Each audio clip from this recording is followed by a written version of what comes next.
Hey, I'm Roberta Blevins, and this is Life After MLM, a podcast where we work to end the stigma of failure in an industry systemically designed for you to fail. Join us as we dive into the real-life stories of survivors, experts, and advocates to debunk the common myths and fallacies of cults, scams, and multi-level marketing. A quick content warning. In this episode, we talk about toxic diet culture. Please be advised that topics may include mentions of weight loss and gain, examples of fat bias, and discussions on disordered and restrictive eating. Please use your own discretion if any of these are difficult or triggering topics for you. Thank you. Hey, HunBots and HunBros, a quick little housekeeping before we start the episode. First, I want to let everybody know that the MLM conference is coming up. It is going to be next month in June. You can find all of the information about the Consumer Protection Challenge Conference, which is what it is called, at mlmconference.com. It is completely free. It is a Friday and Saturday event. And I'm actually speaking on a panel about victim recovery. I mean, kind of fits, right? So I'm really excited about that. It will also be recorded and you can watch it afterwards if you can't make it then, but I would love if you guys can come and support. Also, we're still raising money for the Leukemia Lymphoma Society right now. We have a challenge. We are trying to get at least $25 from all 50 states. And you guys have been so wonderful. Thank you so much. We haven't filled the map yet, so all of those donations definitely help. Thank you so much. We're pretty close in a couple states, so even a $5 donation, if that's all you can muster, is so wonderful. Again, we are trying to eradicate blood cancer and find treatments that are a little more friendly towards kids. Also, do not forget to check out our YouTube channel. We have an interview with Nick that we did on Friday where we have just kind of a little more personal chat, talk about different snacks, and share some photos that we talk about in this episode. So if you are so inclined, please head on over to YouTube and check that out. I threw that in the show notes as well so you can find it. And lastly, a huge thank you to all of the support for the show. I got word that we are getting about 200,000 downloads a month, which I'm just like, what? That's... Wow. Okay. Thank you. Incredible. So thank you so much to Lipstick and Vinyl and Solid Listen for believing in me and supporting me, and all of you guys, my incredible listeners, for supporting me. Thank you for everybody who has bought me a taco. Every taco helps. I definitely appreciate the tacos. You guys are incredible. So enjoy this episode. Nick and I have a great time. I will say a little trigger warning. We talk about food, we talk about poop, we talk about toxic diet culture. And while we talk about poop a little bit, I'm just going to say this episode is probably going to make you hungry, and it's probably going to make you laugh, and it's probably going to make you cringe a little bit. But like, that's the whole point. So enjoy. Welcome back to another episode of Life After MLM. Today we are talking to my friend, Nick Anderson. It's so nice to have you here. I'm so excited to talk to you. And then also, I just have to let everybody know who you also are so that there's this connection. This is Danielle's new husband. Yeah, Yay! Crazy. Congratulations. In Danielle's episode that we just recently heard, she called you her fiance. And I was like, oh my God, I know something you don't. Oh my God. No, and so I was like, sequel. I really wanted to introduce you as the husband. You guys got married. I'm so excited. Congratulations. A big round of applause from everybody listening as well. We are so proud of you guys. And yes, so welcome to the show and congratulations on your marriage. And let's get into it. Let's get into it. Thank you for having me, first of all. Super excited to do this. Like, Danielle's basically in love with you, so. I'm so sorry. I'm so sorry. She did marry you, so that she did marry you me, do so have yeah. that going for you. I know Nice. she's got you like on the hook. I don't know. I love your wife. She is incredible and such a wonderful friend. So happy that I had the opportunity to meet her, and then also you. You guys are great. So, what would you consider yourself? What would you call yourself? So I am many things. I guess I'd say primarily I'm an online fitness coach. So I coach people through their fitness in an online setting. I also do it in person as well. That's kind of, I don't know which one's my side gig at this point. So it's kind of confusing, but yeah, but just have a general like health and fitness background and actually certified, not like some of our MLM coaches. So That's what I am. That's important, right? The education, the certification, the knowing what you're talking about. That's the important stuff. You should be taking advice from people who know what they're talking about. Yes, definitely. And not people who can just sell you some sort of supplement. Those are not the people. Right. So listening to Danielle's episode, we do know that you have some experience as a customer in Beachbody. Mm-hmm. So will you take us through that as a man that was a Beachbody customer and like how that is? Because we've heard your wife's side, and I'm interested to see the other side of things. Yeah. So I actually started with Beachbody before I even met Danielle. Way back when I very, very first started fitness, I was doing the Insanity program. And if you're not familiar with the Insanity program, it is unbelievably hard. I think they actually advertised it as the hardest at-home workout there is, or something along those lines when it first came out. And I was like, cool, yeah, I've never done fitness before. Let me go straight to that. All or nothing. Exactly. So that was very much my mindset starting out into fitness. This was probably, I don't know, I was young. I was very young. I was probably just out of high school or something at this point. So I go all in with that and get like 4 days into the workouts. And I'm like, this is too hard.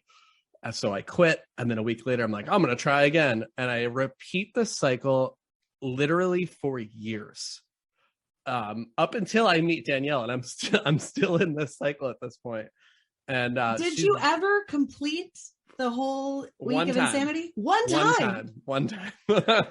And I was so proud of myself, right? So like, I really went all in on it when I did it, and I was like, all right, I'm gonna do it. I'm gonna like eat very bare minimum amount of calories, because there's a weird nutrition plan in there that says like you can have foods from different tiers, and like the top tier foods, it's like I don't know, it's basically like vegetables and maybe like chicken breast, and then as you go down, like cheese is in like tier 3, and I'm like, oh well, I can never eat cheese again.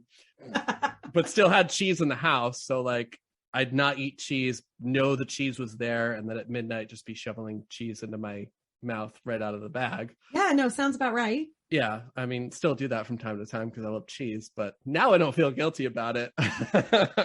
But anyway, yeah, like went through the cycle for years, and then met Danielle, and she sees me going through the cycle, and she's like, what are you doing? Why are you doing this? Maybe we should try a new program, which ended up being getting further into Beachbody, unfortunately. No.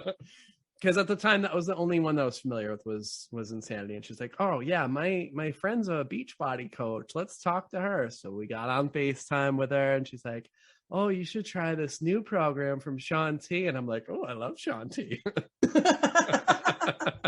So we do that, and we just start getting deeper and deeper into it. Like we join her accountability group and make friends with everyone in there. And we're all excited because we have all these new friends that care so much about us, using air quotes here. Like we can totally see. Like I said, we just kind of got deeper and deeper from there. It's like going into more of the programs. I will say one thing that we never did was get the Shakeology. Because I was looking at the cost of this, and I'm like, why would I spend $130 on this when I can get the same thing from Walmart for $25? So proud of myself for that one. Proud of both of us. We did not get into Shakeology, but man, we really got into those workouts. Like there was such a culture within that group of like no days off, always working out. Like, and I got sucked into it, and I got to a point where it was like, oh, I'm going to do doubles, because working out once a day is great. Why not work out 2 times a day? So wow. Funny enough, this was the point where I saw the least results, because my body just did not have time to recover from any of this stuff. So, I mean, muscle grows when you allow it time to recover and rebuild and repair. And I was never allowing myself time for that. So like, I'm doing 2 workouts a day for like 100 days straight. Why is this not working?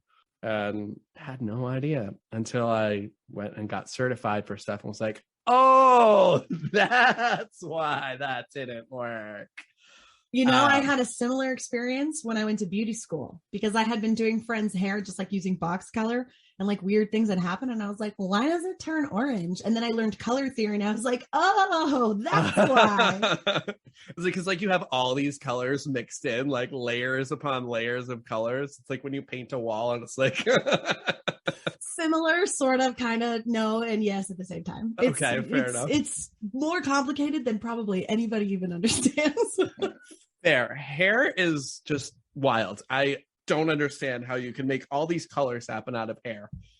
It's crazy. But it's really interesting because like here you are, and the only information you're getting is from inside the pyramid. Mm-hmm. All of your education is inside the pyramid, and then you step outside the pyramid and get an actual education, and they're like, no, that's not how any of this works. And you're funny, like, oh my God.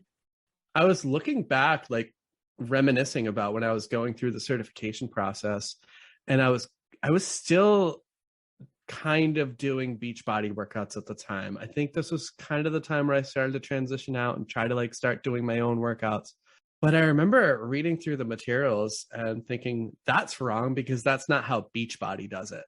And I'm like, looking back, I'm like, how did I have that mindset? Like, this is the certification material. Like, just because Sean T says that right, you should be doing HIIT workouts 7 days a week. Like, no, the certification material is what's accurate. So it really kind of speaks to how brainwashed you get by being in that echo chamber. Absolutely. That is an excellent point where you're like, wait a second, Beachbody can't be wrong. Science has to be wrong. Ew. Ew. I know, I get it, right?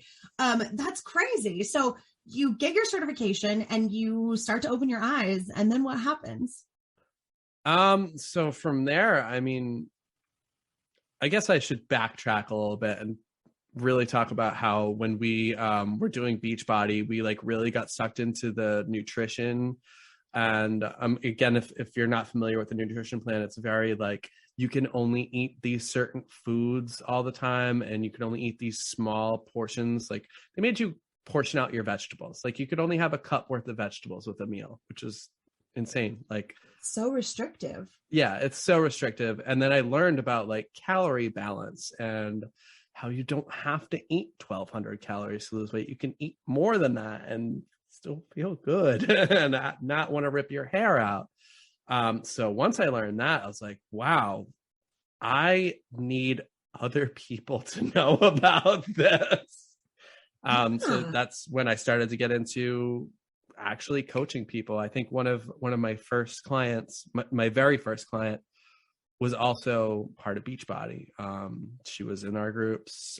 I will say I made a lot of solid friendships out of those groups, and I think a lot of people have gotten out of that now, which is great. But she was like, yeah, I'm just getting so bored with the Beachbody workouts. They don't seem to be working. Can you help me? And I was like, I'm not sure, but yeah. You're like, let's go and find out. Imposter syndrome was like, no, but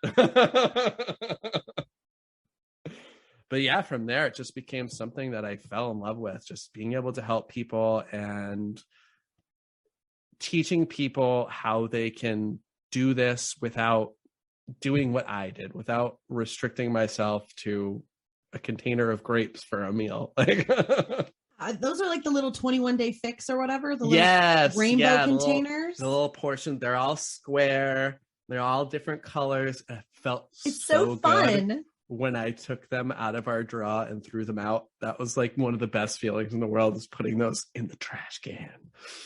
Yeah, it's like, let's be super restrictive, but like make it fun. Well, if it's restrictive, you gotta make it fun, right? Otherwise, you're not gonna do it. I mean, everybody loves a good bright colored container. Ridiculous. They're so sad. They're so sad. The carb one was so small.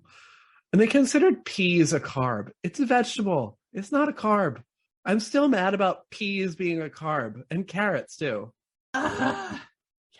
So never eat peas because I thought I couldn't.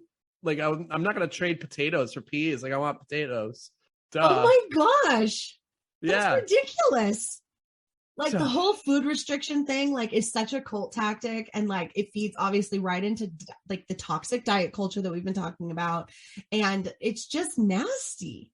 It just doesn't feel good to not be able to eat foods you enjoy. Like, everyone needs a slice of pizza now and then. But I very specifically remember I was working in engineering at the time. And we had this like big company meeting, and I was doing this restrictive program. I was eating out of the containers, and I was supposed to have one meal at 10 o'clock and one meal at 2 o'clock. It was like my sad yogurt and then my grapes.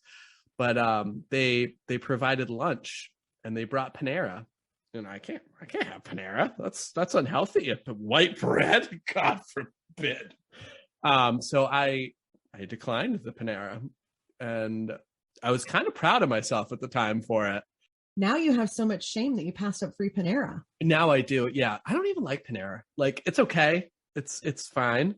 I love their broccoli cheddar soup in a bread bowl. It is so good. Absolutely. The soup is really, I remember having that when my wisdom teeth were pulled out. I was so pumped about the broccoli cheddar soup, because it was the only thing that I liked that I could eat. I really liked that. I don't know why. Anyway. But yeah, I declined the Panera, and everyone was like, well, that's weird. And the manager at the end of the day was like, yeah, just take that home with you. You know, there's one sandwich left. And I'm like, just to be polite, I'm like, okay, yeah, I'll take it home, knowing that I was going to throw it right in the garbage when I got home. But I got in the car, hit traffic, and I swear the sandwich is staring at me from the passenger seat. And I'm like, all right, just one bite, just one little bite is not going to kill me. 15 seconds later, the sandwich is gone. I feel this overwhelming guilt of like, no, I ruined everything. But really, I ate a sandwich. Like, I didn't ruin anything. I ate a fucking sandwich. I swear, man. The guilt. How good was that sandwich, though? Honest, it was the best Panera sandwich I've ever had. I don't even like Panera, but like that time it was like, yeah. I remember one time in high school, and I was falling into toxic diet culture as a teenager who was like very restrictive. And I'm like, I'm just not going to eat red meat anymore. And I just stopped eating red meat for like a whole year or two. It was no other reason. Just, this is what I'm going to do. I'm just going to do this now. And I remember I was down by the beach, and I walked past my absolute favorite hamburger place in all of San Diego. It's called Kono's Surf Club. It's right on Crystal Pier in San Diego, if anybody's ever been. They have the best steak fries in the whole entire world. I love that place. And just like that Panera sandwich, I remember like walking by and was just like, one hamburger wouldn't kill me. And I have never been a fake vegetarian since. So good for you. Thank you, Konos. I did feel guilty a little bit. And then I was like, why am I feeling guilty? This is my choice. I'm going to eat the hamburger. You know what? Good for you for shutting that shit down. Like, because I could not block out that voice for weeks. I'm sure it took me a very long time. Fair. But like, now you don't feel guilty. So that's what matters. And makes for a great story. It's just wild that we all have these stories. Yeah. And it's so funny too that there was no reason for you. You were just like, no, I'm not going to have red meat. Like, you probably heard something that like red meat causes cancer or makes you gain weight or something like that. And you're just like, yeah, no more red meat now. Yeah, I'm just going to cut it out just to see what happens. Because we find all these myths that come out of nowhere, and we're like, okay, cool. I believe that wholeheartedly without any doubt whatsoever. Well, like, here's the other thing is like, I have a blood disorder, and like, I actually do need quite a bit of iron in my diet. So cutting out the red meat, I had to eat a lot more vegetables that I didn't really particularly like. And I find the balance better now. That makes a lot of sense. I'm going to have like a very balanced diet, and then I don't have to worry about things, and it's been okay. Yeah. And it's so important to like have that balanced diet and be able to eat kind of whatever you want. Like, I'm not saying like you should be eating Pop-Tarts for every single meal, but like, if you want to have a Pop-Tart, you should be able to have a Pop-Tart here and there. My favorite way to eat Pop-Tarts is with a little butter on top. Oh, I know. And My sister and I did this our whole entire lives. We didn't think it was the thing anywhere. We just always put butter on a Pop-Tart. And then Family Guy, they've got a whole song. It's like, have you ever put butter on a Pop-Tart? It's so friggin' good. And my sister and I like looked at each other like, for real? Like, we're not alone. And I've talked about it before. There's like a whole subset of people on the internet that are like, hell yes, butter on a Pop-Tart. I have never heard of this, but well, now you need to try it. What flavor do you recommend for buttered Pop-Tarts? I mean, I'm a strawberry girl. Like I have ADHD. So it's like, I found the Pop-Tart I like. I'm good for the rest of my life. You stick with the one. Yeah. I hate cinnamon. I hate it. I love that one. I'll do cherry if we're out of strawberry, but it's strawberry for me all day long. I'm allergic to strawberry, so I'm shit out of luck on that one. Well, I will send you all my cinnamon ones. Sounds good. I love how an episode about toxic diet culture has led to Pop-Tart recommendations. I mean, that's kind of the direction it should go, right? Right? So let's talk some more about this toxic diet culture and what it looks like and what you see and what you're doing to help educate people to navigate out of it. So I know a lot of people go straight for the 1200 calorie diet, which we've already touched on a little bit, but honestly, I don't know how this one originated, how people just started going, okay, 1200's the way to go. I think a lot of it probably has to do with MyFitnessPal. Like if you are a woman and you input any kind of statistic about your body into MyFitnessPal, whether you weigh 100 pounds or you weigh 250 pounds, I can't prove this. I don't know if this actually happens. I should check, but it's going to tell you to eat 1200 calories because that is the recommended minimum amount of calories that you should eat. That you can eat, not that you should eat, that you can eat to and like actually survive. So like 1200 calories is like the baseline for survival. Yeah.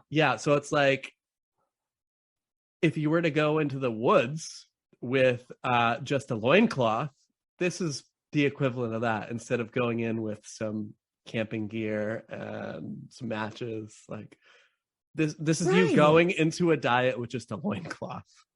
Right. This is an episode of Survivor versus like planning out a nice camping vacation in a motorhome. I don't know how that analogy came up, but I kind of like it. I'm definitely going to have to reuse that one. But yeah.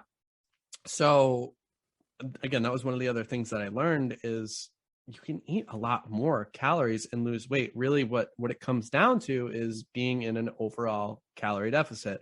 So you figure out what amount of calories you would need to maintain your current body weight.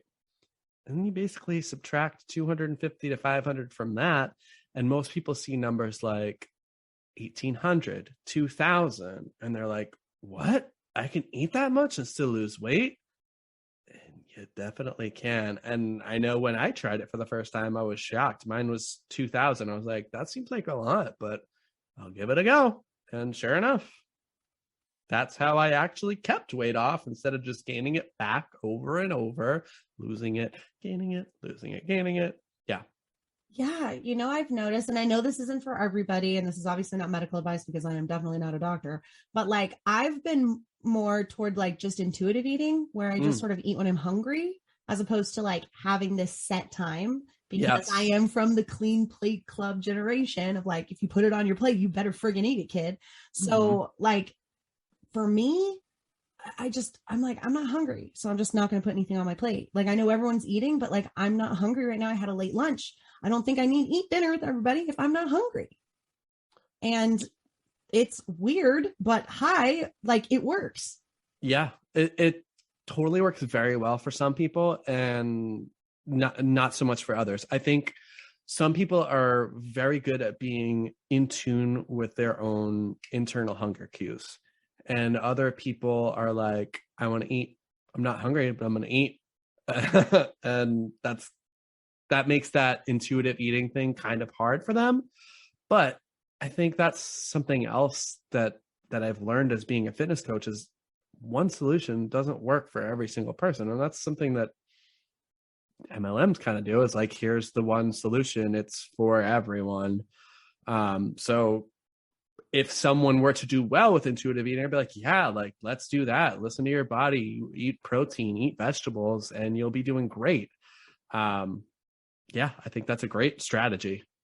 Yeah, one size does definitely not fit all. Definitely not. So let's talk about another cringy diet that's pretty popular that we see all over Facebook, TikTok, Instagram, MLM, everywhere. And that's the keto diet. My favorite. Not really. We need bread in our lives. We just need it.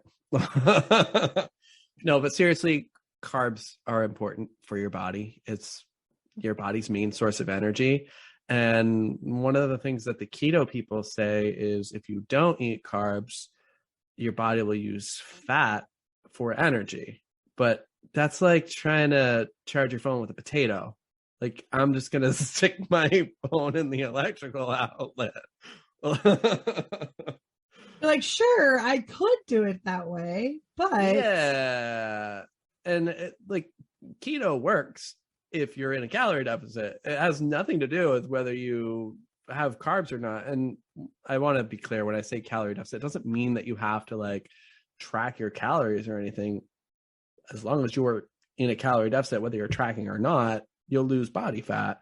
So same applies to keto. If you are eating less calories than your body needs, whether you're having carbs or not, it's going to work. And of course, like, if you restrict an entire group of macronutrients, you're a little more likely to eat a little less because you can't have those things. But I know what happens to so many people who try keto is they'll do it for like 3 days and they'll look at a potato and be like, well, that looks good. And then they'll eat like 12 baked potatoes. right.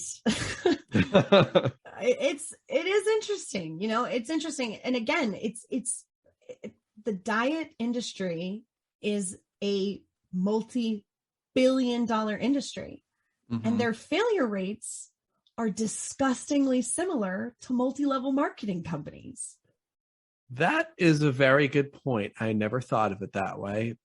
But yeah, I think both things are setting people up for failure by giving them kind of cookie cutter things that's not going to work for everyone, or just spreading straight out lies. I mean, if you pick up any fitness magazine, I can probably spot at least 14 different things wrong right on the cover. So I actually have one. Yeah, let's do that if you want. Where is it? Oh yeah, right here. Got this for Instagram. All right, so this is from Women's World. Let's see. Dr. Oz's best diet ever says you can drop 14 pounds each week. Holy shit, that is not good for you. I mean, if they're cutting off limbs every week, yeah, 2 pounds a week is kind of a lot. Like 2 pounds a week is very quick. 14 pounds in a week is insane. What else is on here? Okay, maybe that's the only one that I could find on the cover. Oh, Jana lost 74 pounds and healed after a heart attack. So it's saying that this diet plan saved her life. Yeah. Which, like, so we get those health claims right there too. Yeah, in there's the a diet lot industry. of health claims, and I'm sure that Jan saw a doctor to get her blood pressure in check, or whatever it is doctors do about heart attacks. I don't know. I'm not a doctor, but I'm very sure that diet had nothing to do with it. It's very interesting how they leave certain things out to make it seem as though this person is fixing all of their medical issues by just dieting, and that dieting is the solution. Wow, this other one says 1/4 tablespoon of this balances blood sugar for 65% less risk of severe COVID-19. That is a bold health claim. I don't know what it is that they're selling. It's probably turmeric. It's probably turmeric. It's always turmeric. Always turmeric. But you pick up any of these magazines in the checkout stand and you'll end up believing things like, oh, I shouldn't eat red meat anymore for no reason other than that it's said it on the cover of a magazine. Like there's no actual science behind these things. Right. And then it also makes you feel really bad because you can't lose 14 pounds in a week. Mm-hmm. And you're like, is that normal? Where you're like, no, 2 pounds a day is very unhealthy. 2 pounds a week is sort of probably closer to where you want to be. Yeah, like a half a pound to a pound a week is very sustainable. 2 pounds a week is a little bit aggressive, but okay. Anything further than that, and you're probably doing something you shouldn't be, and then the weight's not going to stay off.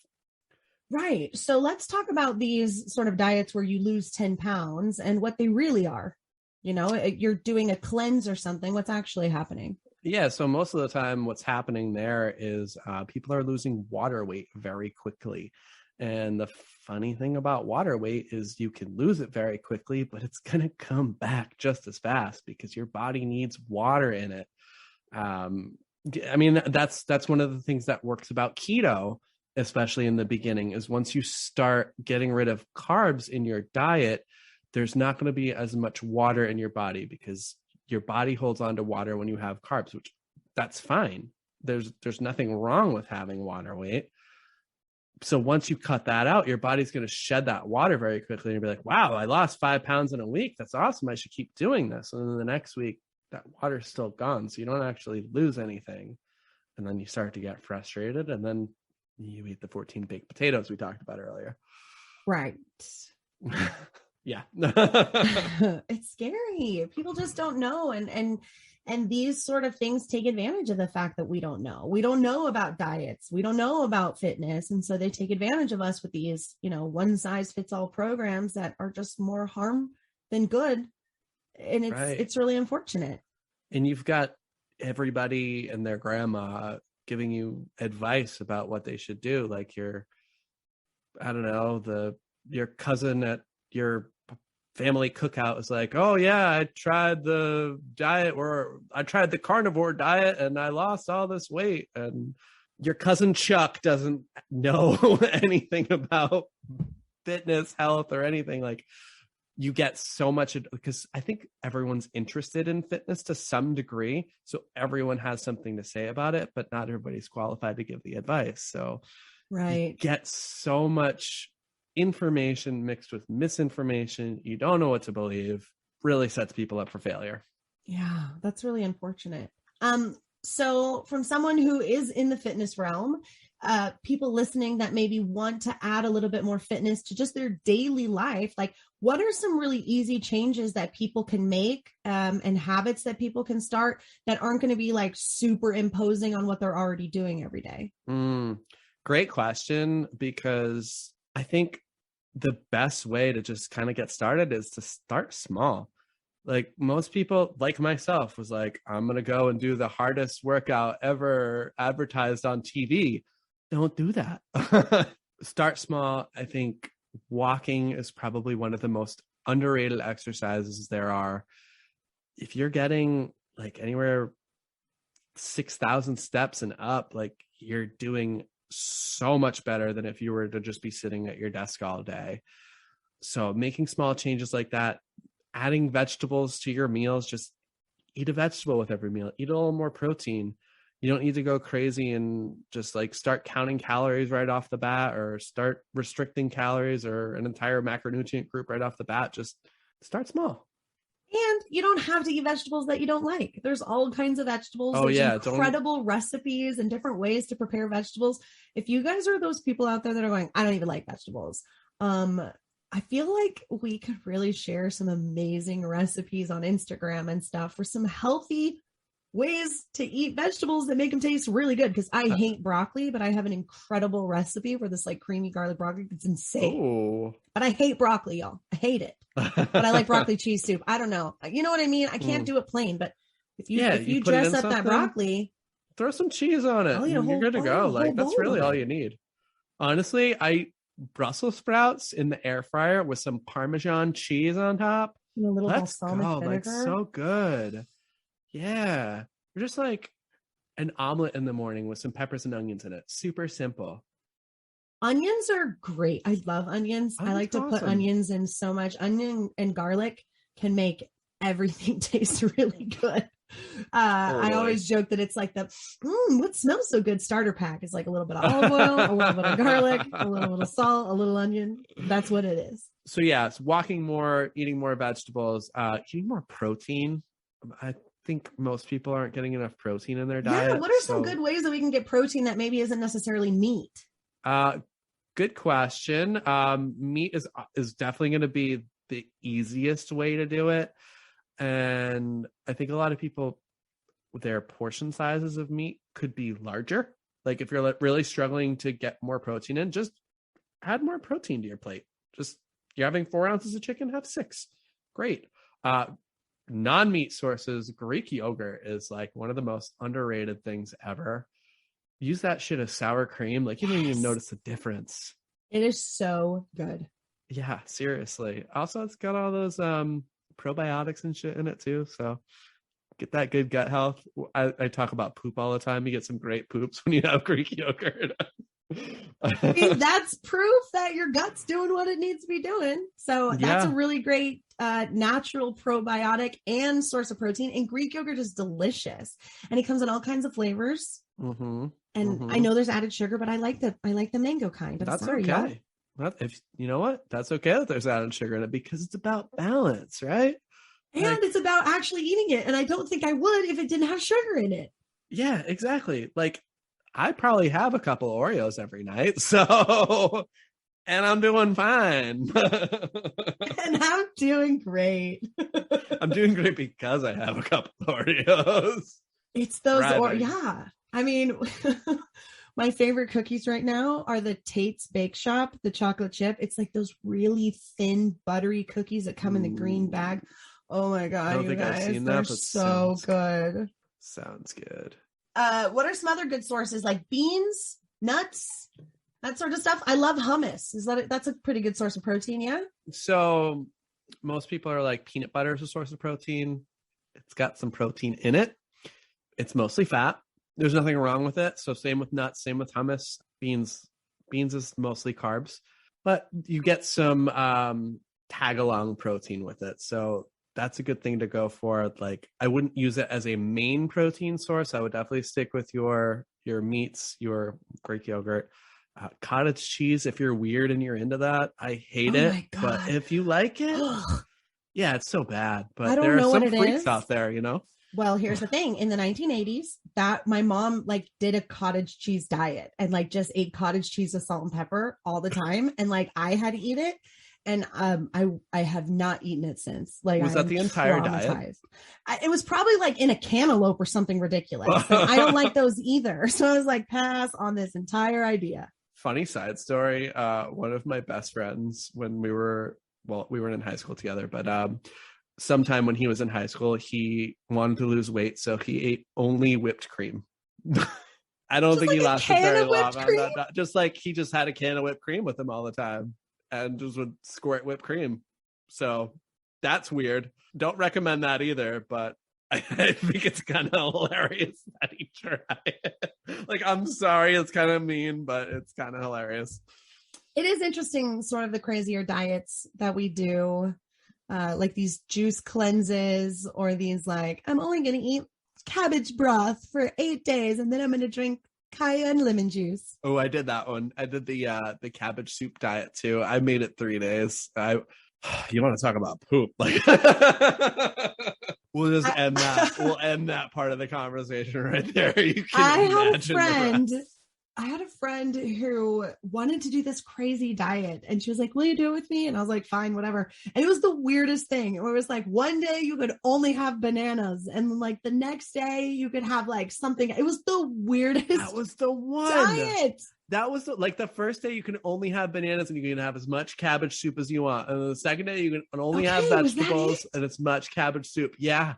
And then you could have like one day you could have so like much cabbage soup, roasted vegetables. You could have as many vegetables as you wanted that day, but it was only vegetables the whole day. It was the worst week of my life. Yeah, that sounds about right. Like I was freezing bananas. I was like, it tastes like ice cream when it's frozen. I don't know if I want to throw Danielle under the bus on this one, but I'm going to. I'm sorry, Danielle. That's what happens when you invite him on the show, Danielle. When her and I first started dating, she was doing keto. I didn't know what keto was at the time. I was like, what is that? And she got to this point where she was like, I'm going to do a 3-day egg fast. It might have been a week. She was eating nothing but eggs. Talk about rough poops. She finished her egg fast. Day after, we went to a party at my friend's house. We had a couple drinks, and then instantly she's like, I gotta go outside. I gotta go now. And just like, she's sitting there. She's like, I'm okay. And then her friend comes out. She's like, here, have a little water. And she's like, no, I don't want it. No, I don't want the water. She puts the water up to her face and it just throws up all over her shoes. I'm so sorry, Danielle. I know you're listening right now. That's funny. Well, I mean, that's what you get for eating nothing but eggs. That sounds like torture. I don't even like eggs, even a little bit. She was trying to like make them in all different ways. Like, oh yeah, these are scrambled. It's different. And I'm going to make a quiche. Like, I'm going to give you an A for effort. It's just wild. I hope everybody's laughing along with us and all of these ridiculous diets that we've tried throughout the years. I'm sure there are so many other people that will be adding in the comments all the ridiculous diets that they have tried as well. I'm pretty sure every single person has probably tried that horrible cabbage soup diet, though. Do not recommend. 0 out of 5 stars. Yeah, let's give that one negative stars. That was rough. I always forget about it too. Like, I think I block some of that out and then I'll remember it periodically and be like, oh no, I actually did that. There was one day on the diet that I think all you could have was like carrot sticks. I mean, I'm telling you, it was the most ridiculous thing. And oddly enough, it was horrible because what happened was we went to a Padres game that day and it was in the middle of our very restrictive diet. And like, if you know anything about me, I'm literally there for the food. So the fact that I had to sit at Petco Park and eat carrot sticks when like the hot dogs, popcorn was walking by. Mm-hmm. That's why I said it was the worst week of my life. I was just, what is happening? I did get to cheat. And do you know what my cheat was? Because I was supposed to only eat carrots that day. My cheat, oh my God, this is so embarrassing, you guys. Sunflower seeds. I ate sunflower seeds at the game. That was my that was your cheat. Yeah. I felt like it was like, that's like an Optavia snack. Yeah. That was a Beachbody snack too. Like I ate a lot of sunflower seeds for that 80 days. Yeah, the unsalted ones too. I'm sure I got the salsa kind. Let's be honest here. That's at least you did that. But I do have a picture of me sitting at the game, like eating carrots and sunflower seeds. If I can find it, I will add it to the Instagram post. Oh my God, you definitely need to do that. Wow. Horrible. That's a throwback. I will look for it for you guys. It's so embarrassing.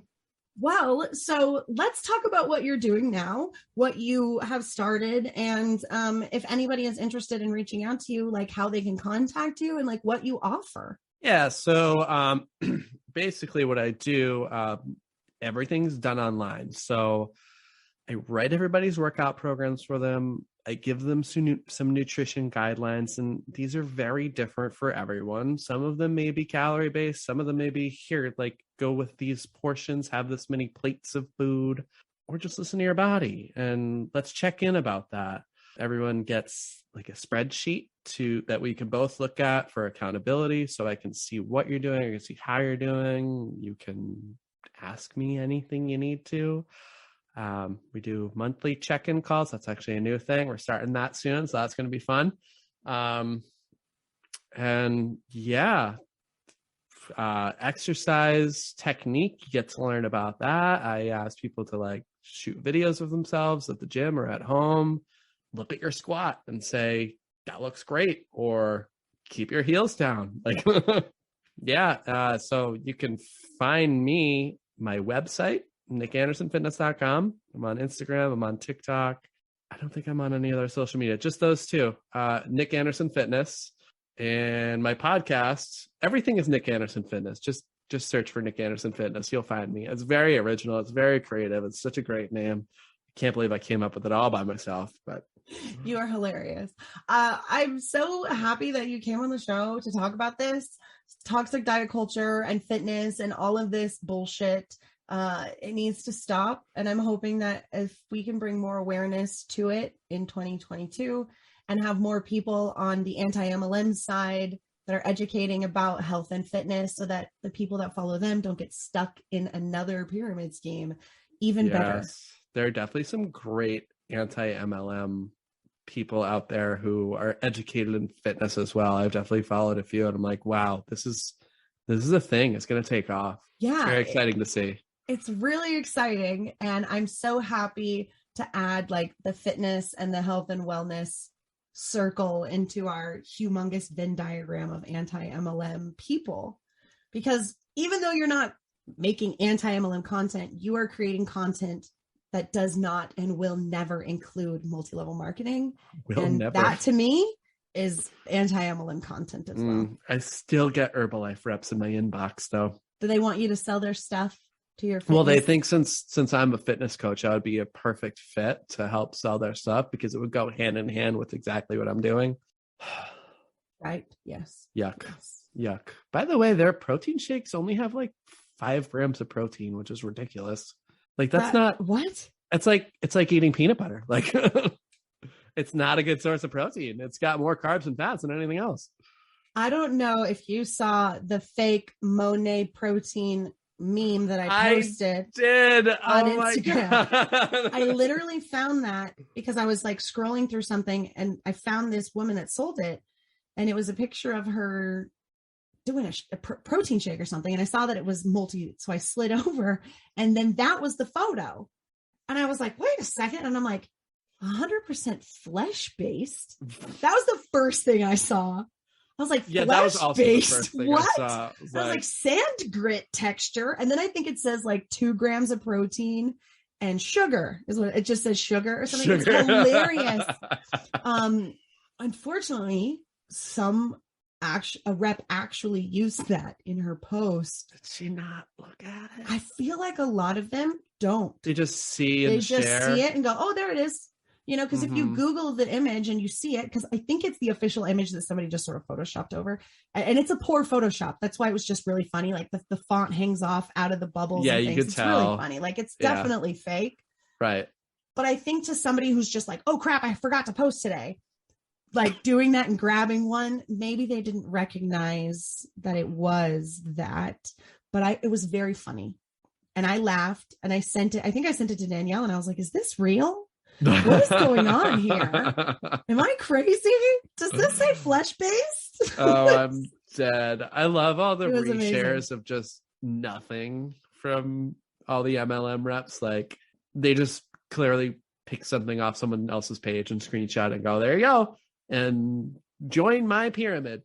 Yeah. And we've even had people on the show talk about like that, how spammy it was when they were in. They were like, yeah, they would give us this picture and they would say, well, you're going to have to take that and edit it and save it as a new thing because Facebook will tag it as spam if we all post this. So we all have to change it a little bit, like put your name on it and like maybe like add something different. So it's a different photo. So Facebook doesn't flag it as spam. And I was like, that should have been your first red flag. That's a big red flag. That's a big one. Okay. So are you ready for some rapid fire questions? I was born ready. Good answer. One word that encompasses how you feel about MLM. Gross. It's the first one that comes to mind was gross. I couldn't think of any other one, so we're going to go with gross. One warning or a piece of advice to somebody who thinks that joining an MLM or an MLM fitness group would be a good idea. I would say check what they're doing. Like if anything in there seems like a red flag to you, it is. Trust your gut. From someone in the fitness realm, what is the worst MLM in your opinion? I want to say Beachbody, but I actually think it's Herbalife because of they do a lot more shady things than Beachbody does. So yeah, it's Herbalife. What is the hardest lesson that you learned during your time in MLM? That some of the people that I thought were my friends were not my friends. That's, I hate, that is my hardest lesson too. And every time someone says it, I die a little bit inside because I'm just like, ugh. Yeah. Why is this still happening? Yeah. We both got blocked by our coach, who was like an actual real life friend. So it still stings a little. And lastly, what is a positive takeaway from your time in MLM?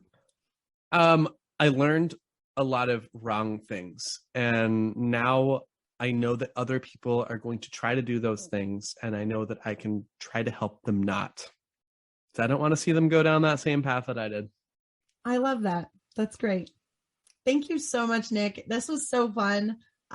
You are hilarious. And your wife is a lucky lady. She sure is. Well, thank you so much for having me. This was a lot of fun. I'm so glad I got to talk to you face to face. And this was just a blast. Thank you so much for listening to Life After MLM. Don't forget to like, subscribe, and share. And follow us on social media at Life After MLM Podcast and my advocacy at The Real Roberta Blevins. You can find all of the links to the social accounts in our show notes. And if you just listened to that incredible story and you thought, oh my God, I have a story just like that that needs to be told, hit me up, therealrobertablevins@gmail.com. I would love to have you on the show to share your story and start your journey in life after MLM. See you next time, Huns.